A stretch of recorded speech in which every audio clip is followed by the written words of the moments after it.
আজ আমি ছোট ছোট ভাই বোনদের সঙ্গে ফুচকার পিকনিক করলাম। চলো তাহলে প্রথম থেকে শুরু করা যাক। তো হ্যালো এভরিওয়ান, তোমরা সবাই কেমন আছো? আশা করি তোমরা সবাই ভালোই আছো।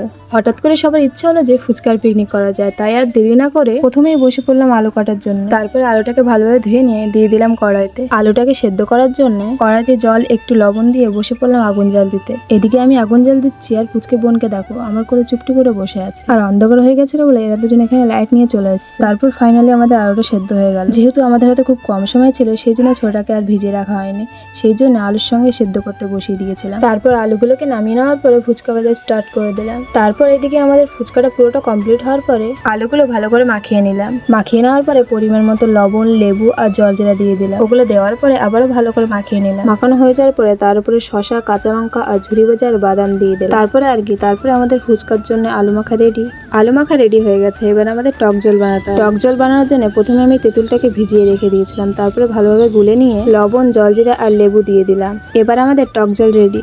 তারপর আলুগুলো ফুচকার মধ্যে পুরে নিয়ে থালায় সুন্দর করে সাজিয়ে নিলাম। আর এদিকে দেখো সবাই খাওয়া স্টার্ট করে দিয়েছে। জানি না ফুচকাটা দেখতে কতটা সুন্দর হয়েছিল, কিন্তু খেতে দারুণ হয়েছিল। তো আমরা সবাই মিলে ফুচকা খেতে থাকি আর তোমরা কমেন্টে বলতে থাকো ভিডিওটা কেমন লেগেছে। আর ভিডিওটা এখানেই শেষ করছি, দেখা হচ্ছে কোনো নেক্সট ভিডিও নিয়ে। তো টাটা।